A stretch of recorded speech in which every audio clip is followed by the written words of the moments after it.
Members, I would tell myself this too, just remind us to ensure that our mobile phones are switched off at the very least in airplane mode. We do have a quorum, so we're good to go. I'm going to call the meeting to order. So just going to advise anyone in the public gallery that they are welcome to use mobile devices as long as they are in airplane mode, and that all devices are muted, and it is not permitted to take photographs or record any of the meeting. So I'm just going to ask for any declarations of interest from members in regard to any new items that they want to declare, not declared at their first meeting, that may be relevant to matters under discussion at today's committee meeting. Okay, I'm going to ask members if they're aware of any apologies. As Chair, I have notification that we have Anya Murphy's going to join the meeting via Zoom and then join us in person, and Nicola Brogan is also going to join via Zoom, and I have an apology from Michelle McElveen. Thank you, members. I'm going to look at agenda item 2, which is Chairperson's business. Number 1 is regarding the agricultural bill. We have no evidence session today on that. The UFU declined its invitation, and the committee team then endeavoured to fill a slot, but we were unsuccessful. Hence, the meeting today gives us a bit of opportunity to be quite focused with our departmental officials. You'll be sad to hear with more time with you guys today. But the UFU have supplied a statement in regard to the invitation. The UFU Vegetable and Apple Committee members have signalled the FE scheme, in brackets POs, is not relevant to the size and scale in Northern Ireland and do not see how either of the sectors could fit within the model under the current proposals. It is difficult to get growers to come together in groups. However, the UFU are open to exploring a different approach and are open to having further discussions with DAERA and the ERA Committee in the future to explain further about the support that the vegetable and apple sectors urgently need and how best the provisions within the agricultural bill can tailor their specific needs. As with most new initiatives, if seen to be successful, others would also follow suit in due course. This differs for mushroom industry, however, who do fit the PO model and need the structure with some revisions to the rules. UFU support the mushroom sector on this endeavour. I just want to put my thanks as Chair in regard to UFU's response on that, because I know that it did come late and they obviously were burning the midnight oil on that one, so it's appreciated. Item number 2, members. I refer you to pages 4 to 6 of the table papers for the clerk's memo summarising the informal meeting of the Chair and Deputy Chair had with the Minister and the officials last week. Are members content to note that memo? Yep. Thank you, members. Agenda item 3, minutes of the meeting on the 16th of January. Refer you to pages 5 to 24 of the pack for the draft minutes dated the 16th of January. Have members any comments, or are you content that the minutes are accurate as drafted? Patsy? Just one wee addendum on the description of the cross-compliance legislation. I think one of the key issues that I'd mentioned myself is just for inclusion was that of animal welfare as well as the couple of issues that were mentioned there. It's not completely. There may be other issues that the department may want to include in that whenever they're reflecting on it, but just for information, Chair. Thank you. Thank you, and we'll pick that up, Patsy. Thank you very much. Are members content that I sign as drafted with the amendment that it will be made for Patsy? Thank you. Okay, that's okay. Thank you. Okay. Agenda item 4, or matters arising. Matters arising number 1, I refer you to correspondence from the department dated the 21st of January and Annex A at pages 8 to 14 of the table papers regarding an update on the UK Employment Rights Bill, the abolition of the Gang Master and Labour Abuse Authority. Members, this is an update following the letter from the department dated the 13th of November, which we noted at our meeting on the 19th of November. The letter is in respect to the potential extension to Northern Ireland of provisions in the UK Employment Rights Bill, which would abolish the Gang Master and Labour Abuse Authority, otherwise known as the GLAA, and move its enforcement powers under the Secretary of State for Business and Trade. Members, the Minister has agreed to the extension of these powers to Northern Ireland, which will require a legislative consent motion, LCM, to be brought to the Assembly. It is now understood that the Department for Communities, the Department of Finance and the Department of Economy are also within scope of the bill, and the DFC will now be leading on this LCM. So officials are preparing to seek executive agreement to table the LCM. DFE and DOF have confirmed that they intend to seek legislative consent to provisions within the bill and are now inputting to the LCM. As a result, there has been some delay on the timetabling for seeking executive approval. Members, the clauses which Minister Muir agreed are set out with explanation at Annex A. However, the Minister is seeking an amendment as policy and legal analysis of the bill has given rise to concerns that Part 2 of Schedule 4 of the Bill confers a power on the Secretary of State to amend relevant labour market legislation set out in Part 1 of the Schedule 4. However, currently the Bill does not contain any provision to require approval from the NI Executive in the event that the Secretary of State should choose to exercise this function. Minister Muir has indicated that he is content to support the LCM, subject to the Bill being amended to address the issue that I have alluded to, thereby giving assurance that this power will not be exercisable in the absence of NI Executive. Therefore, members, the timetabling for the Bill remains challenging. It is DFC's intention to seek executive approval of the LCM in late January, with scrutiny by the Committee for Communities in early February and Assembly debate approval of the LCM following on as quickly after that as procedures and scheduling will permit. The Bill is expected to complete its passage through Parliament by Easter 2025. So, members, I presume we will be asked by the Committee for Communities to feed into that scrutiny. So I propose that we seek an oral briefing from their officials in due course. And in the meantime, does any member have any comments? Okay, no, thank you, members. Okay, matters rising number 2. I refer to the response from the Farmers for Action NI Farms Group dated the 20th of January at pages 15 to 17 of the table papers. In reply to our letter of the 16th of January, providing them with the opportunity to respond to the DEFRA letter of the January 14th regarding proposed fair dealings regulations. Members FFA have responded stating that they believe that what DEFRA is proposing is more of the same from the UK Government, citing an example of the previous failures to find supermarkets for failing to pay suppliers on time. FFA state that they do not believe that using the powers in the Agricultural Act 2020 will result in fair dealing for farmers, and that they see nothing in the DEFRA proposals that will solve the financial crisis with farm gate prices in the industry across the UK. They also highlight other factors that they believe means that farmers in Northern Ireland need the FFA proposed NI Farm Welfare Bill to go forward. So, members, I propose that we wait until we have a response from the Minister with regard to his input into the DEFRA fair dealing reviews and the proposed regulations, and then return to this matter for further discussion. Are there any other members have any other points that they want to convey at this point? No? Okay, thank you, members. Okay, agenda item 5 is an oral briefing from the Department on SL1, the Animals Identification Record Movements and Enforcement Amendment Regulations, Northern Ireland 2025. So I'm going to refer members to pages 26 to 45 of the pack for this item. Members, SL1, the Animals Identification Records Movement and Enforcement Amendment Regulations, Northern Ireland 2025, including the explanatory papers. And for accuracy, this agenda item is being recorded by Hansard. And members, last week we agreed to defer this item until this week. The Department intends to make a statutory rule which will ensure that secondary legislation relating to cattle, sheep and goat identification, registration and movement is operable. The SR primarily makes technical changes by updating references to repealed EU instruments in 5 pieces of domestic legislation. The information from the Department states that the SR will be laid before the Assembly under the negative procedure, and it was anticipated that it would come into operation on the 22nd of January. However, I presume the officials will clarify a new date in their briefing today. So I am going to welcome the following dear officials to brief the committee. We have Neil Gartland, the Director of Animal Health and Welfare Policy, Christopher Andrews, the Deputy Director of Animal Health and Welfare Policy, Darren Fullerton, Head of BVD, Niall Macaulay, Divisional Veterinary Officer. Is that correct, gentlemen? Yes. Yeah, sometimes I haven't looked up and maybe read it the wrong way. Okay, I'm just going to ask you now to brief the committee, and thank you for your attendance. Thank you, Chair. And good morning to you, members of the committee. I would like to take this opportunity to brief you on the statutory rule as you've outlined the Animals Identification Records Movement and Enforcement Amendment Regulations, Northern Ireland 2025. With your permission, I would like to give you and the committee a short overview of the proposed SR.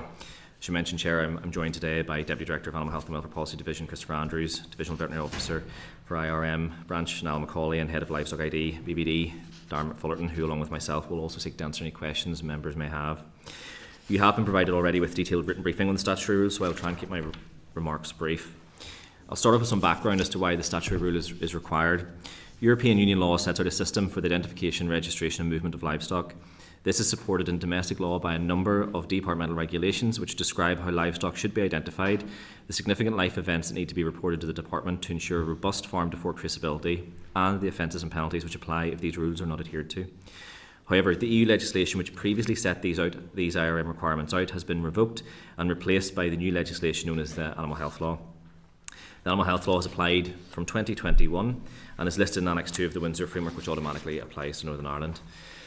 It's important to emphasise, members, that the animal health law in general does not make many changes to the livestock identification and traceability regime, and nor are there any fundamental changes to processes or procedures for livestock keepers or the Department as a result of this statutory rule. As the Department's domestic livestock identification and movement enforcement legislation currently refers to the repealed EU instruments, it needs to be updated to ensure that it remains to be operable. I will now turn to what this proposed SR does, Chair. This draft statutory rule makes technical amendments to the 5 separate pieces of domestic livestock and movement legislation in relation to cattle, sheep and goats, as detailed in the written briefing. Primarily, these draft regulations update references to the repealed EU instruments by replacing these references with references to the equivalent animal health law provisions. These changes do not represent a change in policy, rather they are technical changes required to ensure that this domestic legislation refers to the correct pieces of parent legislation.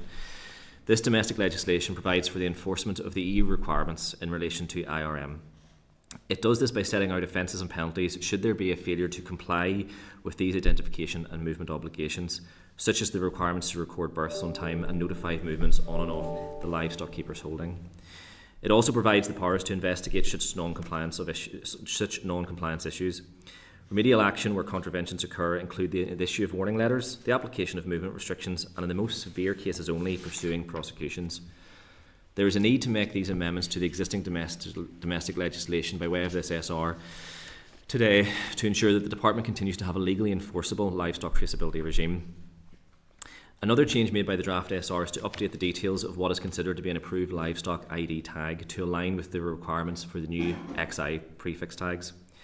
Committee members will be aware, Chair, that on the 24th of June 2024, the Department implemented the new prefix of XI and 899, the numerical equivalent on electronic identification devices, which is required to uniquely identify animals from Northern Ireland, and that requirement stems already directly from the AHL. A transition period is in place at this present time to allow the application of UK or XI tags. However, members will be aware that the transition period will end on the 30th of June this year, and after that date, XI tags, as mandated already under the AHL, must be applied. The legislative change within this SR ensures domestic legislation is updated to reflect this change. This will enable enforcement provisions relating to the use of the new XI prefix tags, which would otherwise not be possible without this legislation. For example, where there's a failure to attach approved ear tags within existing legal timescales, where someone removes an approved ear tag from an animal without permission, or where approved ear tags are altered or defaced. There are also a number of other minor changes made by the statutory rule, and these are set out in the written brief. For example, the draft SR extends the timescale for the re-identification of sheep and goats imported from third countries, as set out in the Sheep and Goats Records Identification Movement Order 2009. While this was previously 14 days, it has now been extended to 20 days, again in line with the requirements of the AHL. The SR also makes some minor changes to definitions within the domestic IRM legislation to ensure they are consistent across the legislation and again in line with the AHL.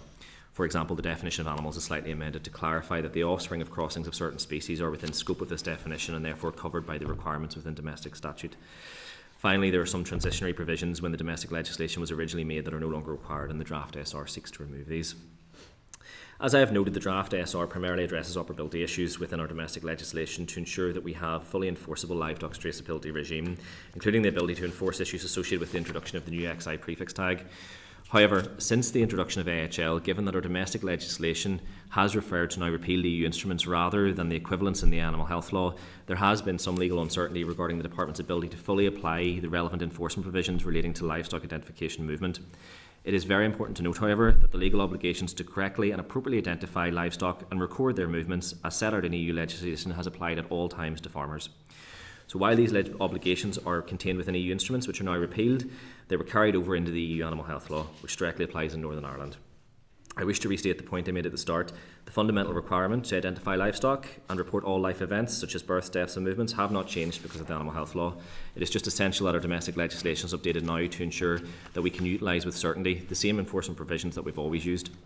There are no new enforcement powers being introduced as a result of this SR. While there has been a legal gap with our current enforcement powers, the Department took the decision not to pursue legal prosecutions for breaches of IRM requirements in only the most very severe cases. This is because attempts to prosecute cases where there is operability issues with our domestic legislation would likely potentially be unsuccessful. Also, we did not do targeted on-farm investigations where the purpose of these are to gather information for court action specifically related to IRM contraventions. Nevertheless, it is worth noting that prosecutions are only pursued for serious fraudulent activity in a very small number of cases.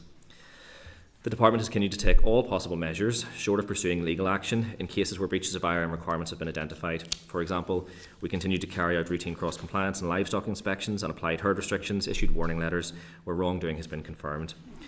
While we proceeded with a range of enforcement activities short of prosecution and individual on-farm investigation, in some instances, despite the legal gap until this SR can be made, this has ensured that there has been no known reduction in animal health standards, thereby reducing any risks that could have arisen to public health and food safety.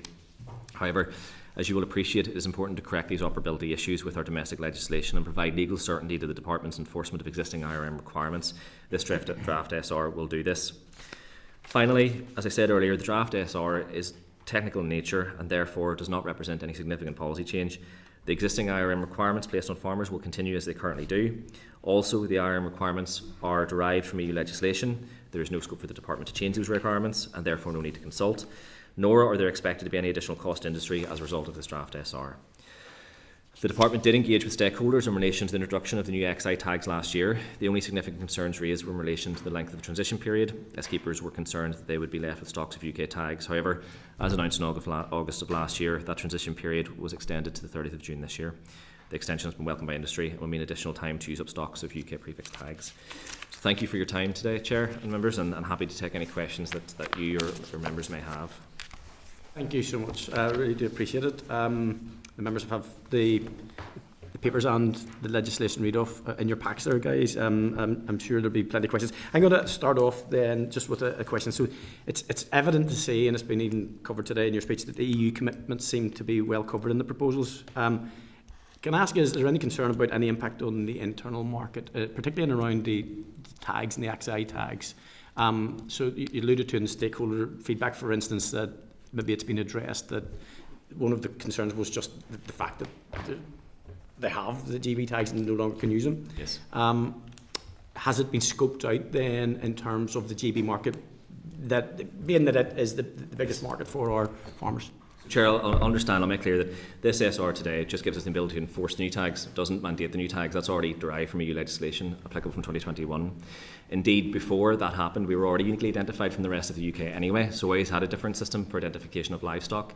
It has no impact on the internal market. Cattle can still move to GB under the new XI regime. There is no difference in that at all. Primarily, the XI 899 was introduced because the EU needed a way to identify Northern Ireland uniquely from the rest of the UK, given the Windsor Framework implications, and also to protect trade from Northern Ireland actually out into the single market, so that we can continue to export PO, WAO and live animals to the south and other EU member states. But in terms of the internal market, no, there's no impact from the XI 899 and animals can still move freely. There's no system change requirements in terms of that from... I think, well, Chair, like there have been frustrations expressed because I think, as sort of Neil referenced in his opening remarks, when an animal was moving from GB to Northern Ireland, there is this requirement to re-tag the animal. So if it's got been applied with a UK tag from birth on its holding in England, Scotland or Wales, once it arrives in Northern Ireland, the new herd keeper or new flock keeper will have 20 days then to re-identify the animal with tags issued by DERA, official DERA tags. That is because that particular movement is seen as a movement from a third country into the EU SPS zone, which we still remain part of. Okay. Obviously, you've alluded to the fact that there hasn't been, I assume, there hasn't been prosecutions under AHL where over this last while, because obviously it's been kind of in abeyance. So is it possible to estimate the impact that either has been missed by failure to be able to do that, and also quantify what will happen if the SR is made and what that will look like? I'll let the team come in as well, but I would highlight that we took proportionate action with regards to enforcement this entire time, so as to pose no risk to what we perceive to be food safety or the traceability regime. We've always known where every animal should be, and it was always recorded on the system, and we continue to apply restrictions, which would be our normal route of enforcement if contraventions occur. We did look at some numbers before committee session today, and in the year before 2021, when the AHL became applicable and the enforcement powers were questioned, we would have taken around 20 cases to the PPS for non-appliance of IRM legislation. And that's not to say it's 20 people. It could be, we didn't have the numbers of people, it could be 3-4 people with a number of different offences within that overall number. So within those instances, there would have been aspects where we couldn't progress to court action because there was a high chance that legal challenge would have been successful had they challenged any enforcement the department was granted by the court. So as a result, we used what we always did and enforced by way of restriction and warning letters. So if the SR is made today, what it does do is provide us with full legal certainty that where we wish to take cases only in the very most severe instances of non-contravention or contravention of the law, we'll be able to do that again. And also, with regards to the department as a whole, AHL is required, as any EU legislation, to have domestic statute to be able to enforce it as a competent authority. The SR progresses that back to the department and ensures that we're fully legally compliant on that front also. And just 2 last questions from me, if you don't mind, because I'm very interested in this. When we had the session on the cross-compliance issues, it wasn't bottomed out for me, for instance, what the totality of the offences might be. Could someone give us an explanation tonight, or a list, or something reasonably definitive of what would be a contravention that would lead to something moving to PPS? Because I think there's a concern that this is tied to maybe like TB and is animal welfare picked up in this too? Because it would be something that's important to a number of us. I'll let the team come in, but I'll say that cross-compliance is separate from this. So this is around specific identification, registration and movement offences. So for example, if you didn't register the birth of a calf on time, if you didn't properly apply the ear tag, or the numbers were missing or incorrect, that's the kind of thing we're talking around here, and that's the kind of thing that we didn't take full enforcement to court with, but we did apply all the restrictions in a proportionate manner and continue to do so over the time that we didn't have. Cross-compliance is different. So cross-compliance is obviously a voluntary scheme whereby you have your basic payments for adhering to the rules set out by the department, and if you don't adhere to that, then there is a potential that you've been inspected by the department, and that would come into either you're fully compliant or you're not. That's a separate area for us, and I don't know if you want to add anything more to that, but that wouldn't be our remit. Yeah, so formal prosecution and enforcement action tends to come in for just the very, very serious offences, and there's very small numbers. So our officials do not, it's a last resort for us, and it's not the first thing we jump to, and our officials generally try and work with non-compliers to achieve compliance, and it's only for probably mostly the habitual repeat offenders that we tend to bring cases for. Now, where we have identified potential for any repeat offences and habitual offences, we've kept referring those cases up to our welfare enforcement branches, who take the enforcement action, and they will have those in file. Now, obviously, we will not be able to take any action for any offences that may or may not have been committed during this period, but we will investigate. We can still go out and investigate, and evidence-based investigations, and likelihood is, if they haven't been doing it for years, they'll still not be doing it, and we may still find further evidence. Then, in terms of the cross-compliance, as Neil has said, is separate, but it's looking for the same issues in many ways, but every herd practically in Northern Ireland is subject to the cross-compliance regime, because they're almost all claiming that participating voluntarily in this scheme that they receive payment for. And we run so they're all required to report births, deaths, movements, significant life events within a set time period, and to the database. So every year we run like a matrix against the database, looking out for non-compliances, and we list the whole 20,000 cattle herds in order, and we select a proportion of those for inspection. It's likely that anybody who would have been subject to prosecution during this time period would also have been found to have been high up that list, identified for cross-compliance purposes as well. And this is a bit that intrigues me in this, that I accept that they're 2 separate regimes, but the instances that will trigger either of them are kind of the same. It could be the ear tag issue, it could be something, and there's probably a read across in some ways. Imagine one single department administering the scheme, but also responsible for the administration of the legal part. So, but I can understand why that's it like that. And the final question from me. I'm interested in this, by the way, genuinely, because I think the farm to fork is really important. One of the things that we stand on in this country is the ability to stand up with the quality and all of the details. I'm eating an awful lot. I'm on a carnivore diet, so the declaration of interest makes William smile when I say that. But it does say in the papers that it will not result in significant divergence. Now, when I read that, what it says to me is that some divergence will potentially have been identified. So if it's not significant, what divergence has been estimated?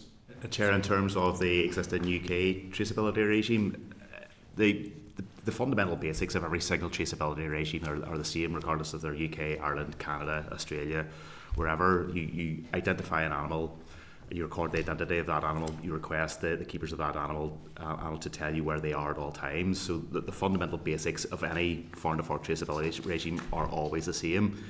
In essence, the rules in place in England, Scotland and Wales largely mirror what are in place in Northern Ireland. I think the only obvious differential compared to sort of the past regimes are we now have a different prefix for our animals, and we now have this requirement to re-tag animals when they move from GB to Northern Ireland. That's probably the fundamental, the two sort of real differentials.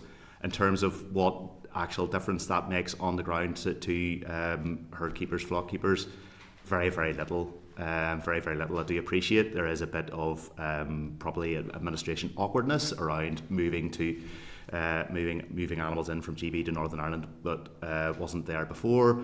But again, we've been doing this for a number of years, since sort of 2021, and we've managed that particular process quite well. Would the only region on these islands to not be applying any form of enforcement at the moment?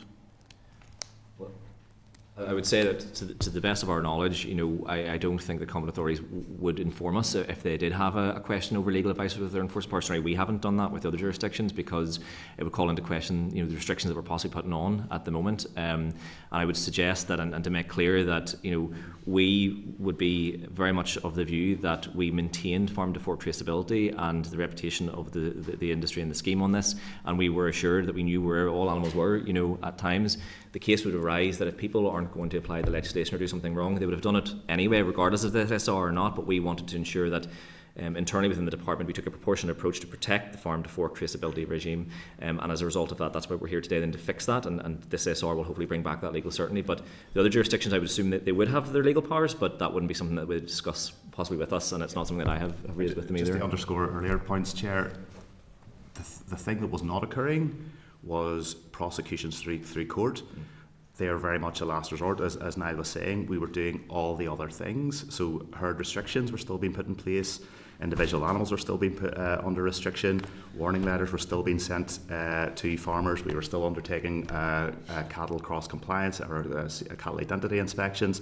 So all those other fundamental parts of a farm to fork traceability regime were still going ahead. What we could not do was take prosecutions to court because we didn't have the underlying legal powers, and therefore the likelihood of those prosecutions succeeding would have been pretty unsure. So if you're not fully compliant with any element of the traceability scheme that we're aware of, so if you register a calf late, or if there's a discrepancy identified later in its life, or you don't report a movement for it, we manage that through statuses in their database, and those statuses do two functions. They prevent the animal moving farm to farm, so you're not allowed to sell your problems on to somebody else. And when it goes to slaughter, it flags it to both the abattoir and the vet that's present, and all these animals are still all being under the same scrutiny under its different legislation, all the food safety legislation, and that hasn't been affected by this. But these statuses have still continued to be applied and still flag those animals, and then they're subject to extra scrutiny at the point of slaughter. So there's that extra protection has been maintained in the food chain. Thank you, and thank you, members, for indulging me there just with so many questions. Declan. Thank you, Chair.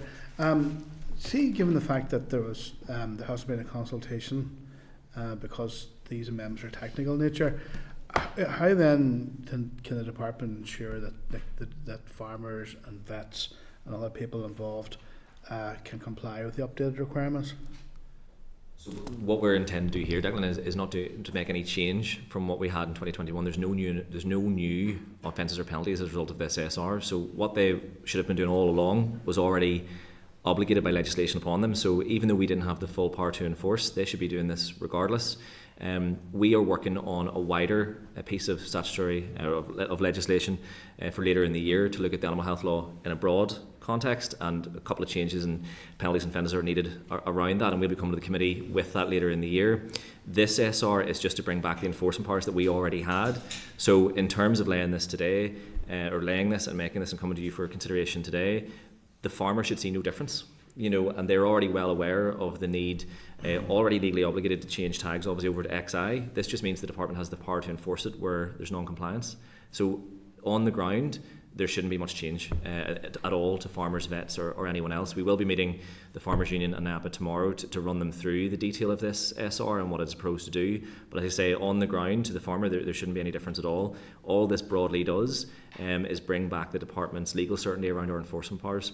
And there's no need to consult on this because, again, there's no change, there's no policy change, there's no new offences and penalties, and it is genuinely highlighting and supporting the application of animal health law in Northern Ireland, which is a legal obligation on officials to do and ensure that we are, as a competent authority, have the power to enforce that.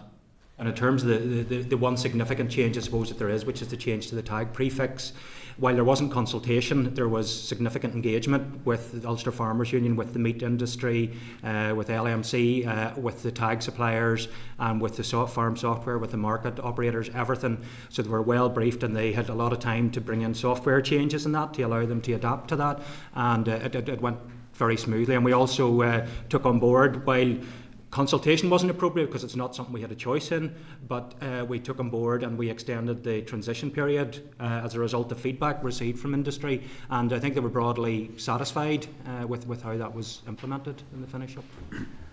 And Neil, you kind of touched on the second question I was going to ask. So are you confident then that there will be no practical changes for farmers' day-to-day operations, for example, in relation to tagging or notification, notification department? There'll be no change in their practical day-to-day operations? No, this is really an internal mechanism to bring back legal certainty to the enforcement powers of the department. The only change really as a result of this is the 14 to 20 days for sheep and goats imported from third countries, and I don't think that's a lot at the moment. So no, in terms of on the ground farmer interaction with this piece of legislation, there won't be a change. That's why we highlighted in the opening remarks as well, there's no financial penalties or implications for farmers as a result of this SR, nor in the department either. Really what it does is just brings back full legal certainty for us around the enforcement that we're currently undertaking and have done so since 2021, in addition to the very small number of cases that we may wish to pursue once this legislation is made. Thank you. And thank you. Patsy. Thanks, Chair, and thank you for your presentation. Some has already been answered there in regard to what you might do in instances where there is a persistent or a high-end offender. Now, you may not have this information, but we did talk about the cross-compliance issue there.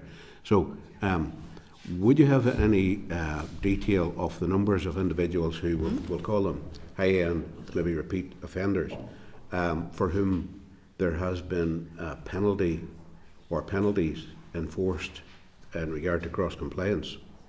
If you had that detail, if you don't have it with you, we can get it again. Yeah, it's just to see what action has been taken. If there are people who fall within that category who should have gone to court and couldn't go to court because of, well, the law was redundant, if what other action has been taken against them. Yeah, well, I have a bit of high level details on that without going into specifics in any individual cases or anything like that. For 2023, which was the last year with full figures available, there were so we're required to inspect approximately 3%, or at least 3% of all active herds, or all claiming herds, for compliance with these traceability requirements. So over 700 herds were inspected, cattle herds were inspected in 2023, and given that 75% of those were selected on the basis of risk, it's probably not a surprise that there was almost 250 of those penalised out of those 700. Sorry, maybe you're not hearing me clear enough.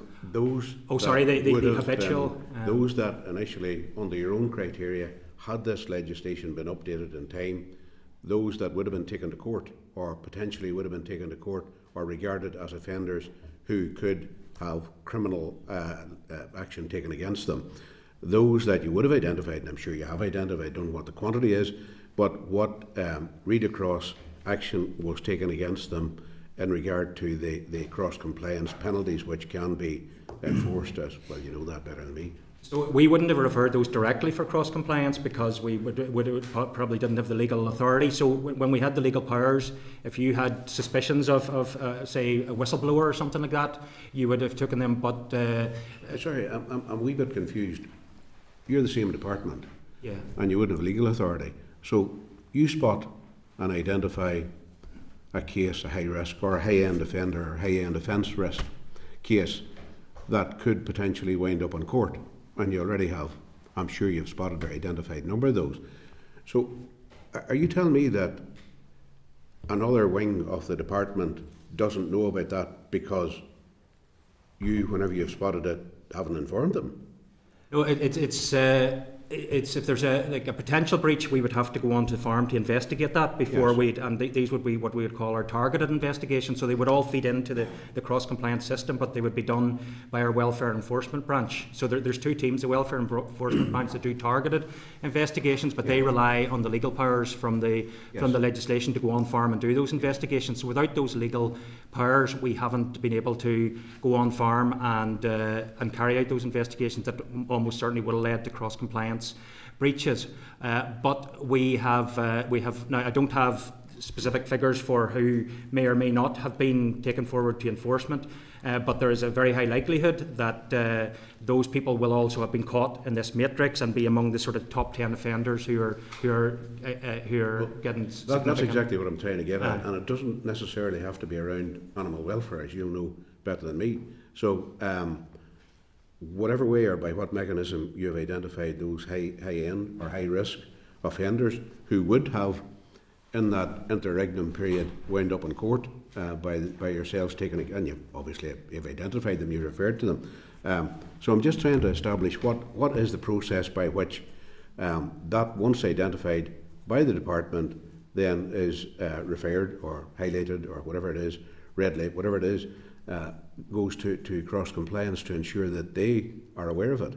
These are potential, I suppose, issues of non-compliance, but without the ability to go on farm and investigate, we don't have the hard evidence of that.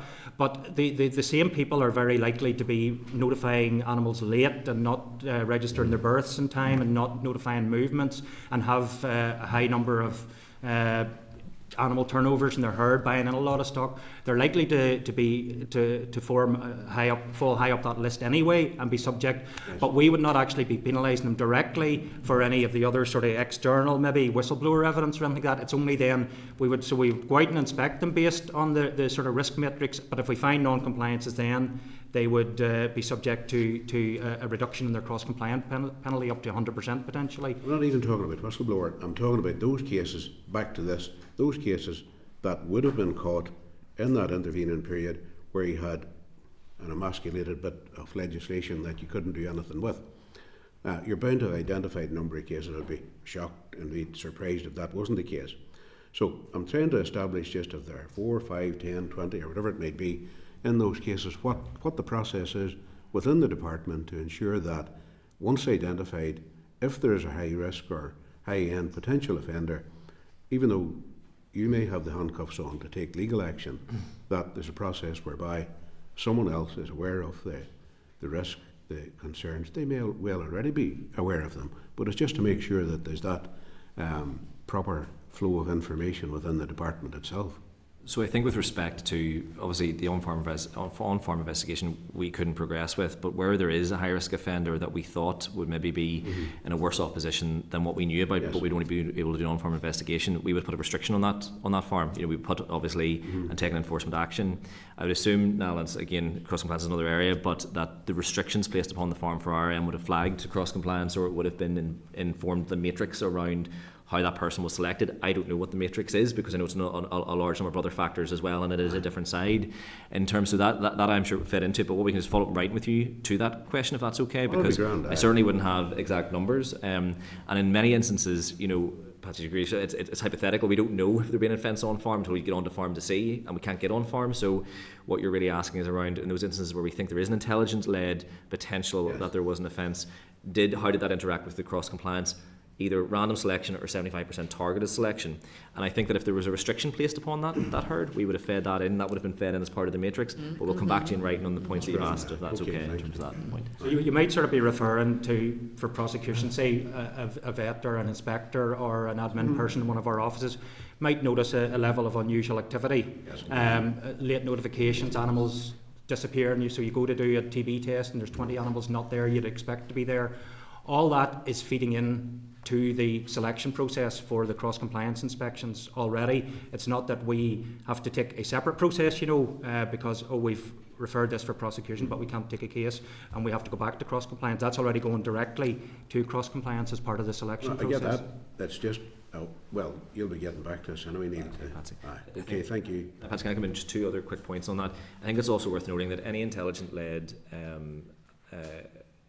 notes the department got from industry or anybody else around somebody having non-compliance, we have that recorded, so that when this SR is made and we have the ability to do on-farm investigation as well, we can follow that up. So while there may not be that compliance may be done and dusted, that non-compliance maybe have been started and gone, and we weren't able to get on farm, we do have an overview of intelligence that we could then begin on-farm investigations where in instances we have intelligence to suggest something is not happening the way that it should be. So we have that all recorded, and we would be doing that when we have the powers of the SSR back again.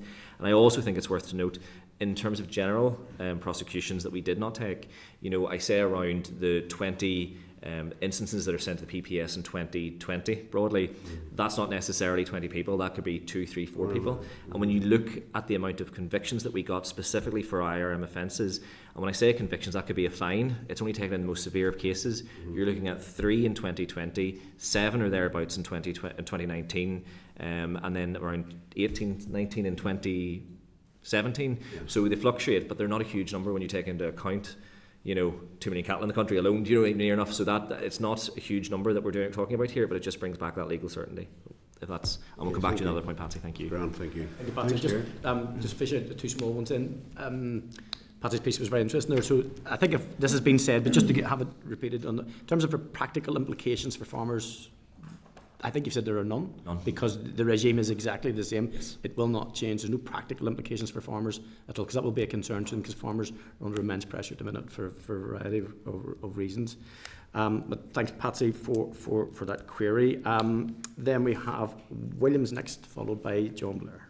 Thank you, Mr. Chairman. And what in essence, as I see it, this is doing is legalising decisions that have already been made.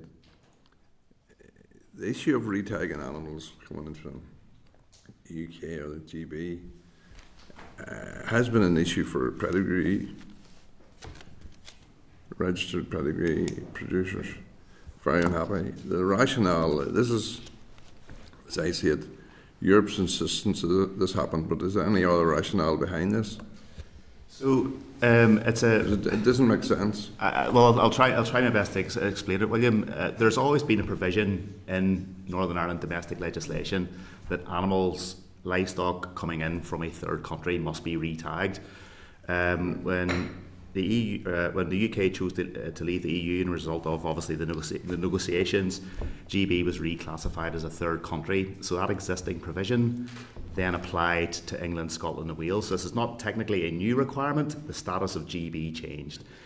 Once GB became a third country, we had no other obligation or no other option but to apply the legislation. We were advised that by the European Commission. So that meant that animals coming in from England, Scotland and Wales would have to undergo this re-tagging process.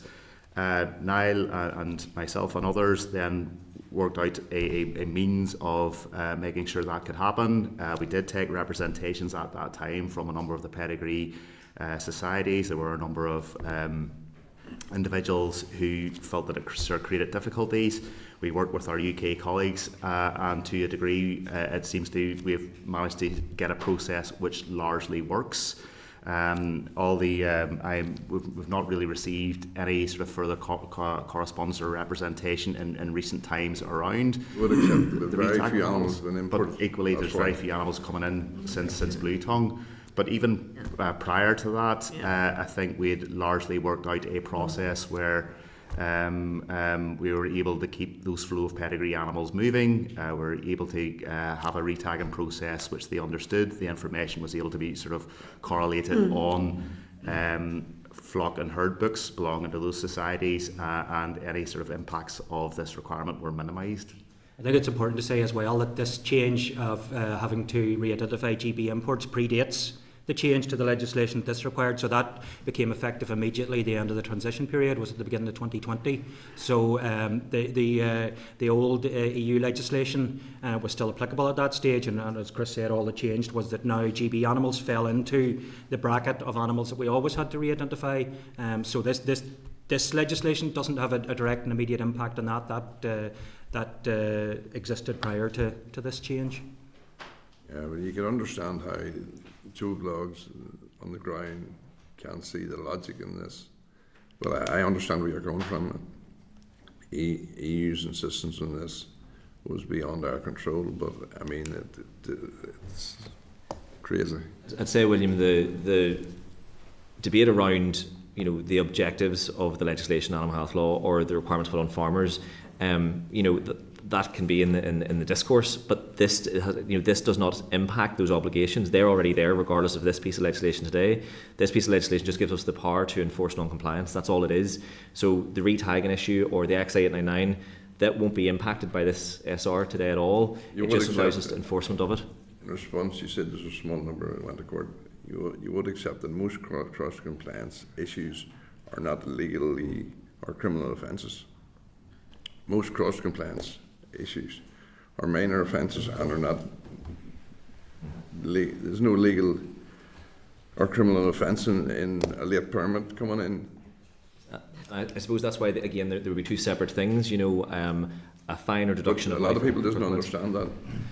I think that's something we can take away. It's not our area. Cross compliance is a very separate part of the department, but we would only be taking and seek to do prosecutions in the most severe instances of non-compliance with IRM legislation. Yeah. And when you look at broadly the amount of restrictions we would have on at any one time, or the amount of cattle we would be restricting at any one time, compared to the amount of prosecution we would take, it's very small. It's only at the very last resort for the most serious issues that we would take the step to try and bring it to court. And in those instances as well, the ultimate sanction sometimes by the court is generally a fine as well. So it isn't. It's a rarely used power, but it is one that we feel that we need in order to give ourselves legal certainty across the board with this. Okay. Thank you, William. Mr. John Blair. Chair, thank you. It's my hope that there will never be differences arising around something as serious as food security. And I think without doubt that the wider public, the people we represent, would expect there to be pretty robust regulation around food security stemming from traceability. For reasons of public health and animal health and reputational reasons, amongst many others. But the question I was going to ask was around numbers and not dissimilar to Patsy's question, but I'm going to return to it. Clarification, first of all, on did I hear that there were 200 or 250 out of 700 that required further action? Now, that's the first part of that question. The second part is, I know we probably can't get the figure of how many might have gone to court. Is that because no decision was ever taken to go to court? Because you couldn't take that decision? You couldn't do the on-farm investigation, so you wouldn't know what you didn't find. You can only. That's why I'm working on the basis of the broad estimate of figures that we did take to court previous to 2021 when we took the proportionate decision to stop prosecution. And that's the only sort of figure I could give you on that, John. The 20, and again that 20 from 2020 or thereabouts is not based on. So it might be a good guide is that of those 200 or so herds, 6 of them received 100% penalty. So you would expect that might roughly correlate, but we're only speculating with the most serious offenders. And again, just for my own clarification, is that 200 or 250 out of the 700? 250 were penalised in total, and about 200 had a total penalty of 5% or less. So this is like it's a voluntary scheme. They're not obliged to receive these payments, and by signing up for them, you agree to apply the conditions, which are legal obligations anyway. And so where we're finding any instances of failure to comply with the conditions that you've signed up, you've said you'll do it when you claim these payments. So out of 20,000 or so herds inspected, 250 penalised, 200 of those 5% or less. Okay. Pretty significant figures nevertheless, and again reinforcing the need for robust regulation. The second question is purely for clarification and I suppose for the record.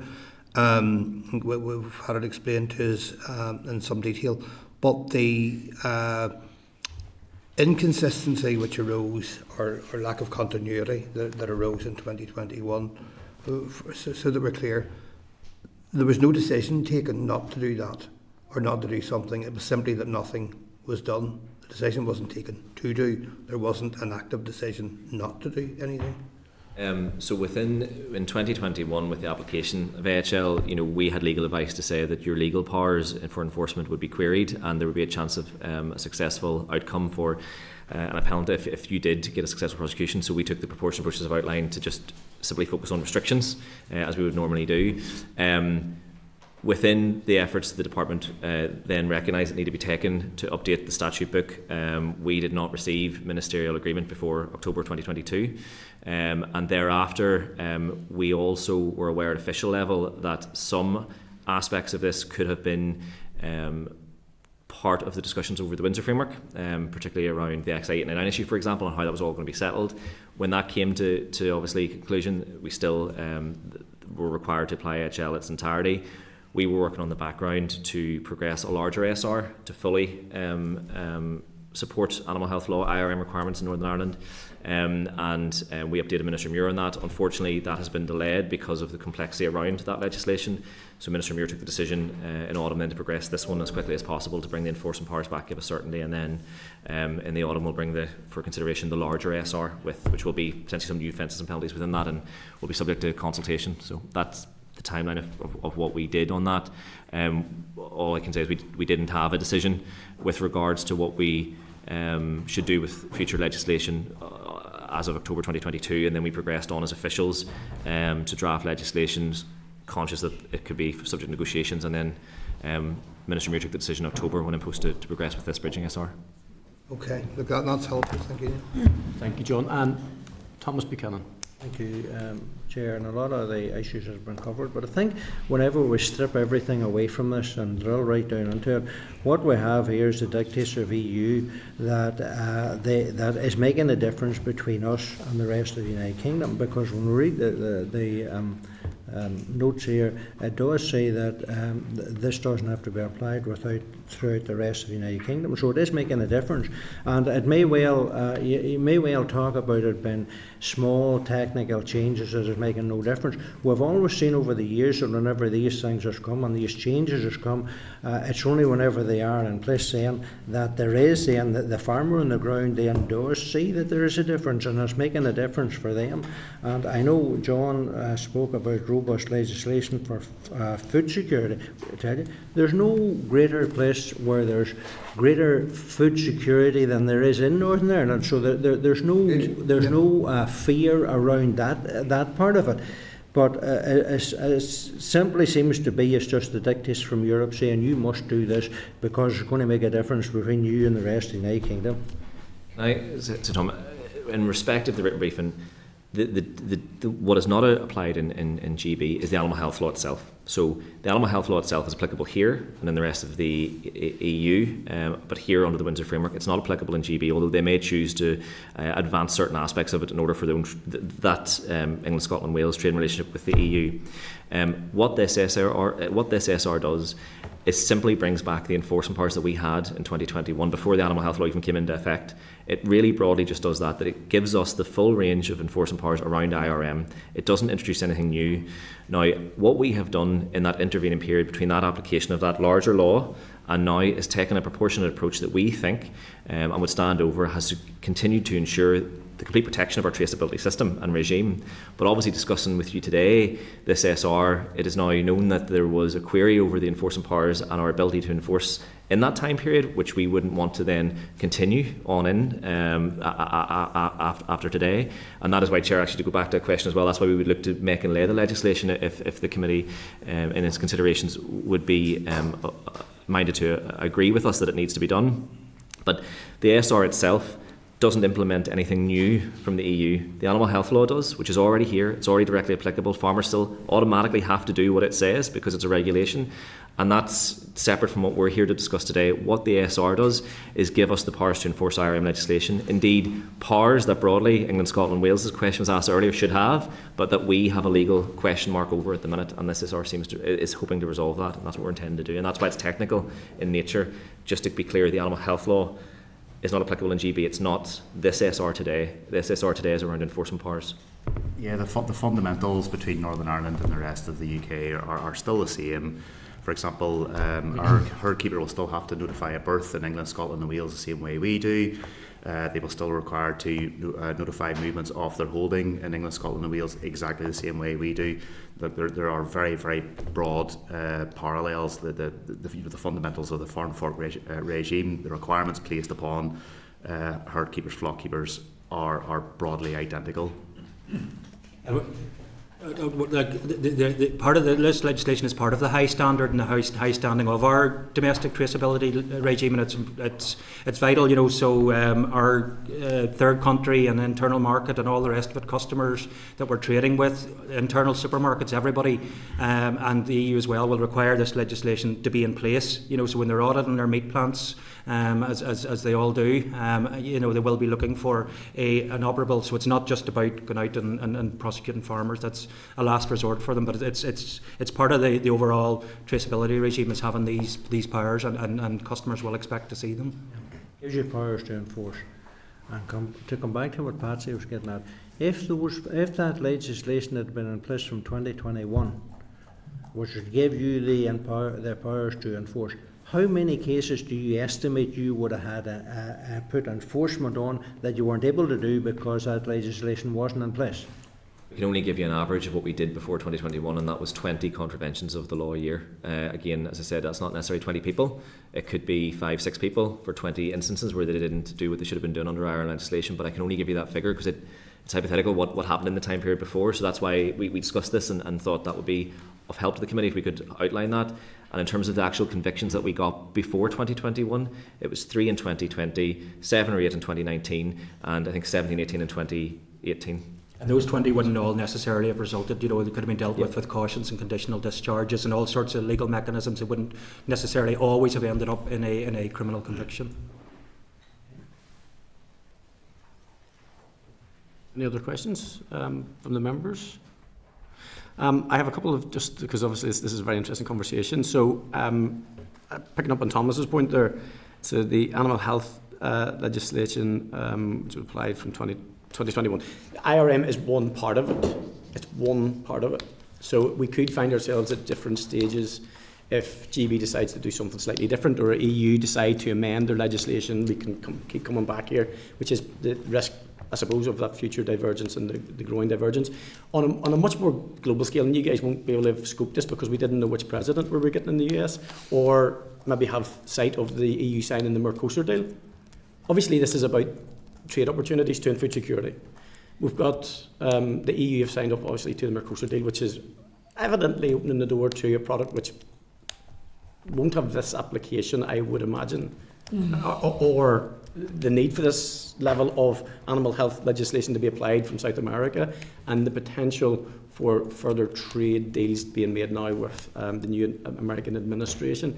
Is this, to pick up on Thomas's point, just again, just going to say it, and as much as you might not like this, it's a bit of a democratic deficit for this place to be in, that we have no say into the animal health legislation that is made in the EU. And so, I know it's very high level, but it's a reality of it. And if that's the case, and I'm not giving you an out here, but I know how this kind of works, and we need to be realistic in how we talk about these things. What's the discussions like with DEFRA and the other devolved regions in terms of their ambition with regard to how close they're going to work with the European legislation, the updated aspects of that? Is there any hint that the Labour government, for instance, is going to take that route?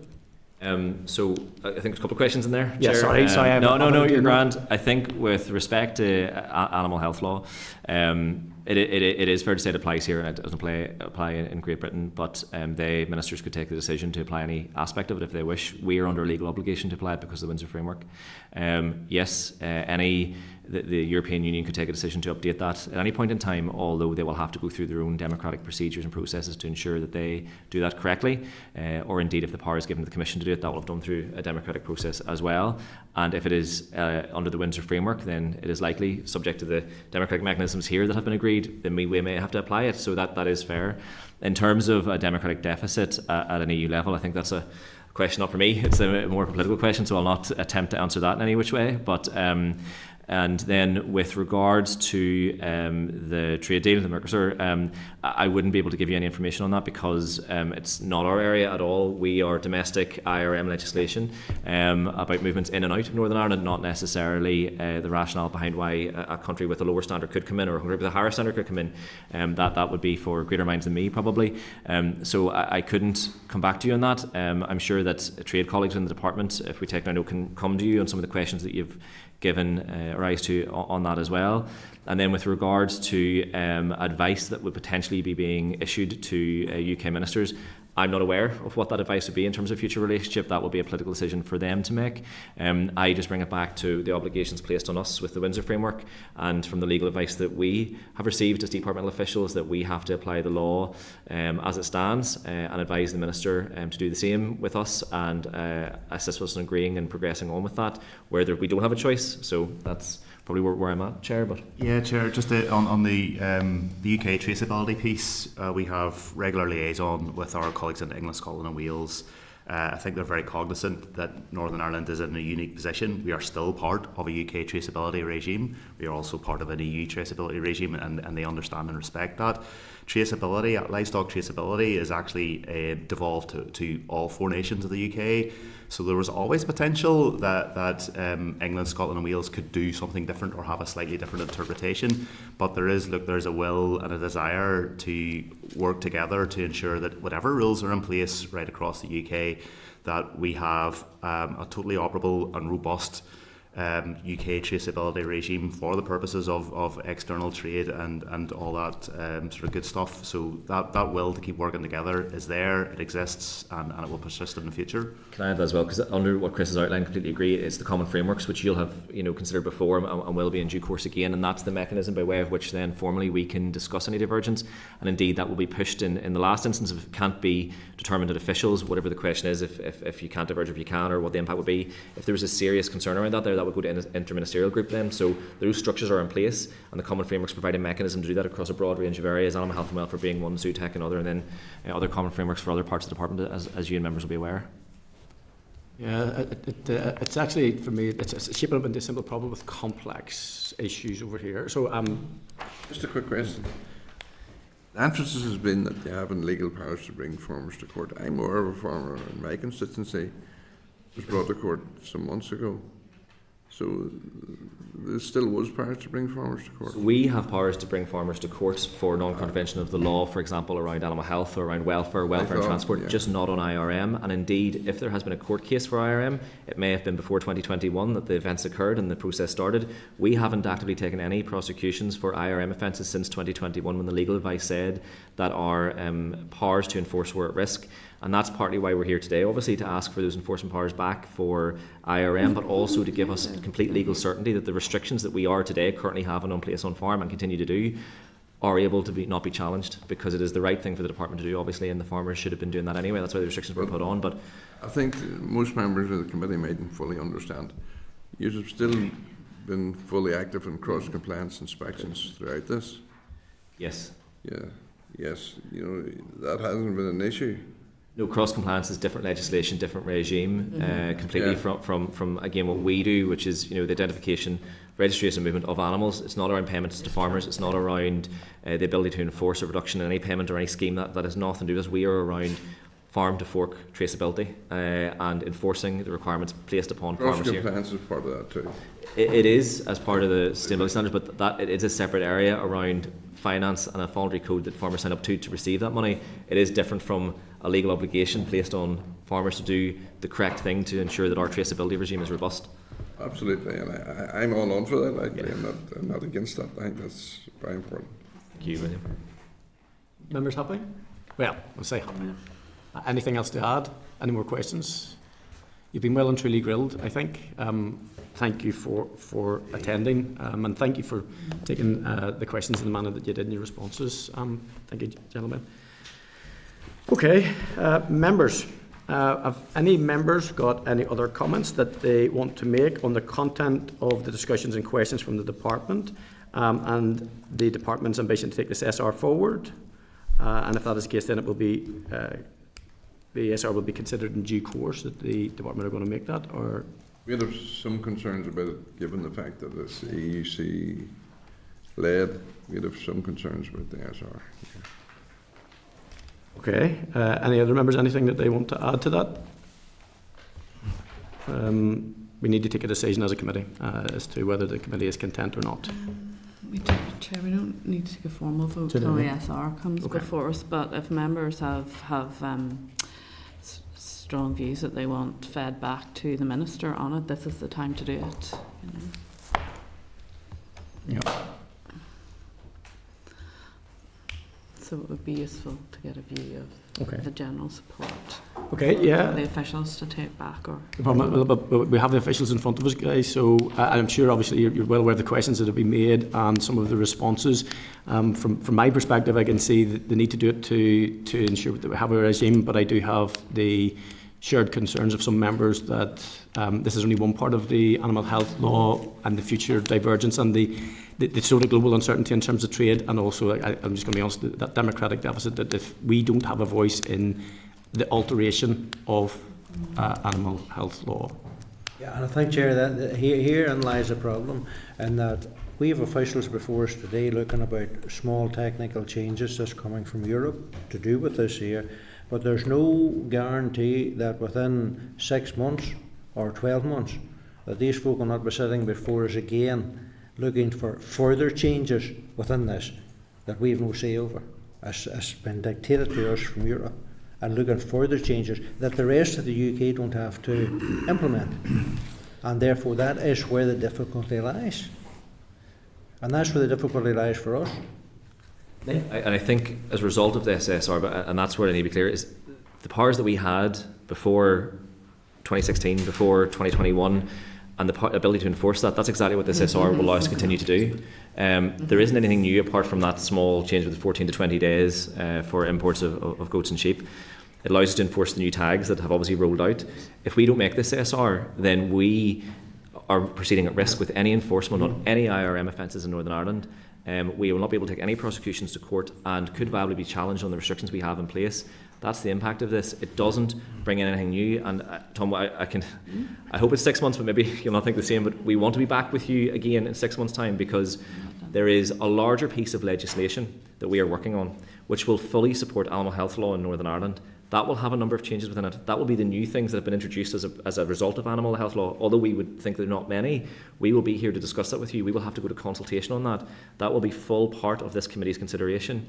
And the rights and wrongs of that obviously is not for me to highlight, because I will be progressing what we are legally mandated to do and what the Minister has asked us to do. But from our perspective, that will be the time where we will be highlighting all of these discussions around anything that's new, anything existing, anything that is potentially being taken by the department subject to the Minister's views on a derogation, for example, or an option that the Minister may have to make within that.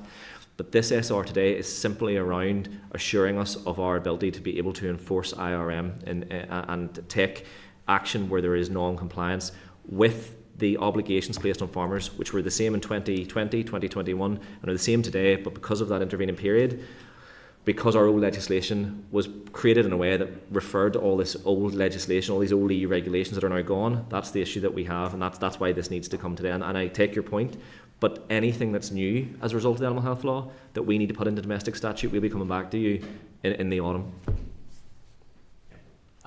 John.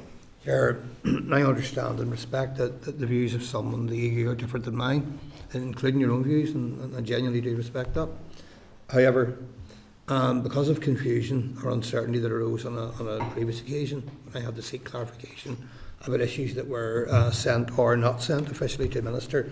I will be asking for summary today of the issues that we're raising in relation to this, if we are raising issues. And I'm going to make an appeal, which I hope is recorded, that any requests sent to the Minister on this occasion or any other occasion should not be out with his responsibilities.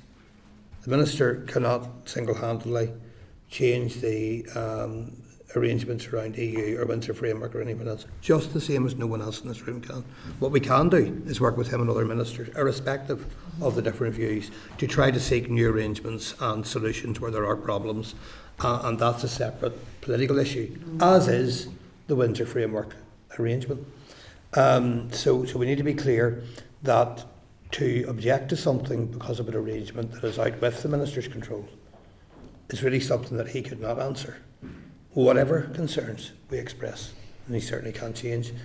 If there are other animal health and enforcement concerns, and I would be keen that this does progress given some of the stats I've seen today and the clear gap that exists in legislation and regulation currently, I couldn't do anything other than support this at this stage.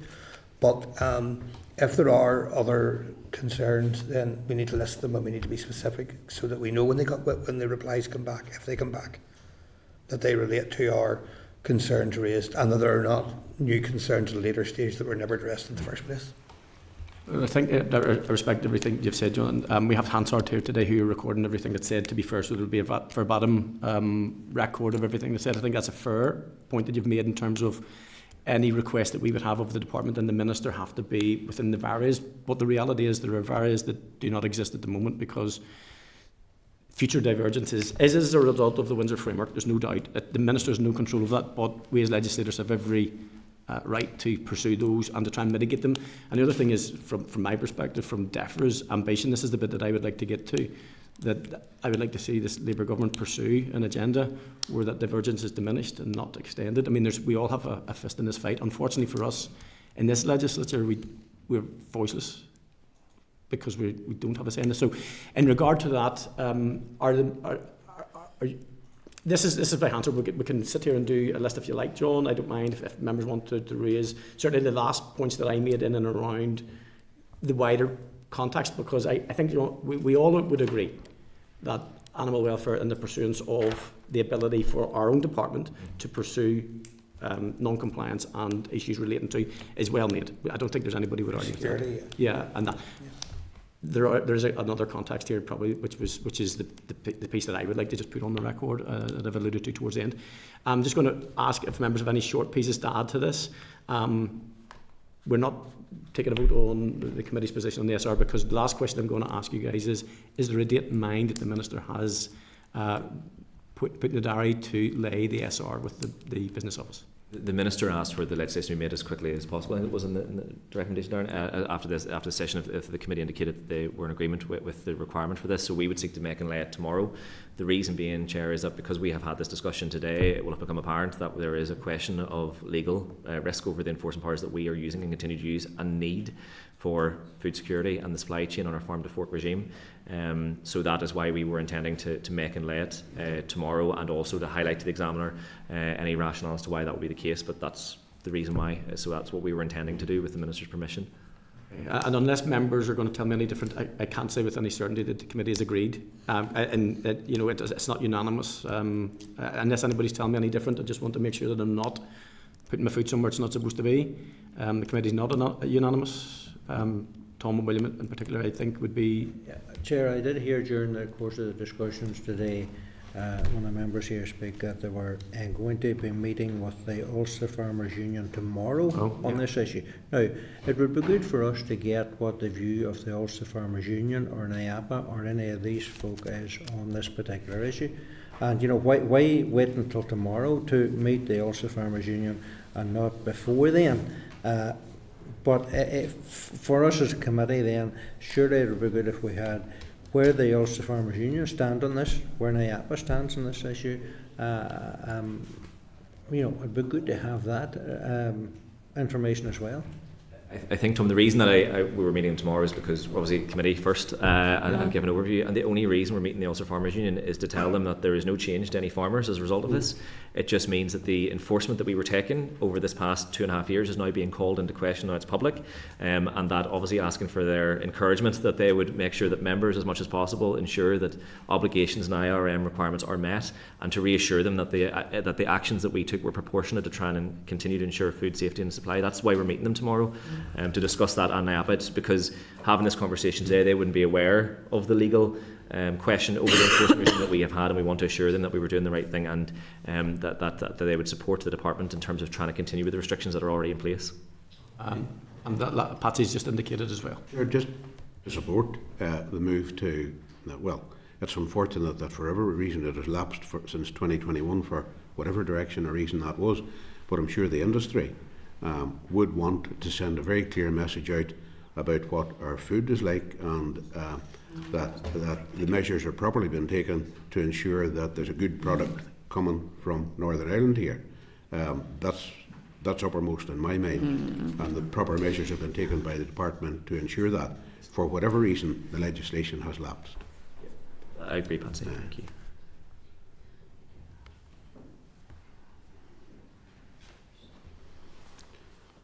Okay.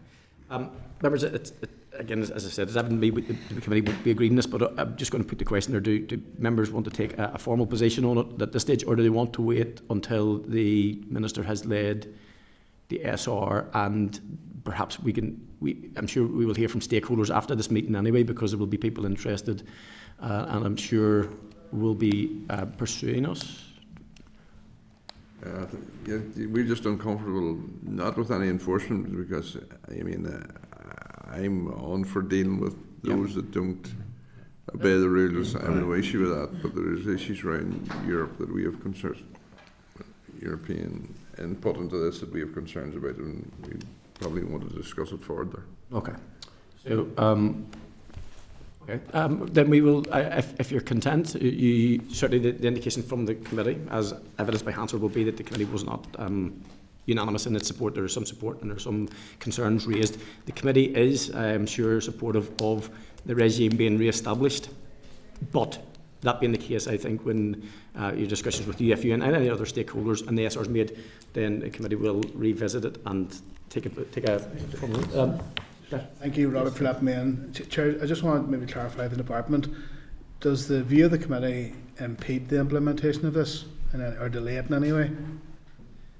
I think we'll need to discuss that with the Minister around that. I think this is now, obviously in public session around the ongoing lack of legal certainty over our powers. We have a range of restrictions on individuals today because they are not compliant, and there is probably a concern rising now because of that. So, I think there is a need to reinstate the powers as soon as possible, and also bear in mind that if we don't do this, we're under legal obligation to apply EU obligations in Northern Ireland. We always have been. So I would need to take advice on that. But I would suggest that at this juncture, given the fact that we have a legal obligation to support EU legislation in Northern Ireland, but that aside, the enforcement powers issue, I need to take the Minister's mind on it, obviously, in terms of what he would intend to do. But and I would need to do that before I would give any answers. It's just that I think it's without any vote being taken, it's obvious that the majority of the committee does favour the implementation this year, and certainly if I thought that the view of the committee would impede this and delay that regime that was so important to protect our agri-food industry, then I actually would be wanting to vote if I thought that our position would impede delay that in any way. I agree, Chair. I don't need to speak again. It's been said. Well, it's been from 2001 to now. They've waited a long time to come here, so it hasn't been that big an issue. It wasn't public at that time. It's a pretty big issue. It's a pretty big issue in terms of food security and reputation. It was a big enough issue that should have been. For some of us anyway. Yeah, there's no doubt that we're in public session today. The game has changed. There's a realisation that there is a risk there. There's also a risk because of future divergence because of the Windsor framework, and however, that's not within our control. I'm now minded that I have a proposal from the Deputy Chair to take a formal vote on the ASR, and it's been seconded by ISL1, sorry, draft SL1. So I will take a vote on the SL1. So, members, are you content that the Minister takes forward the SR as proposed by the Minister and as evidenced by the Department officials today? Yeah. We have an indication online. Nicola, Anya, 1, 2, 3, 4. Okay, and those against? We abstain on this issue. All right. Okay, well, there's a clear majority. Well, 5. Well, I'm not sure about Anya. I haven't got an indication. So if we could get an indication from, yep, we've got a hand up. Okay, we'll check in the standing orders, Anya, but I think that's a vote. Okay. So you now have a formal position from the committee. 5 votes for and 3 abstentions. 3 abstentions, Chair. I'll abstain. 3. Yep. Okay.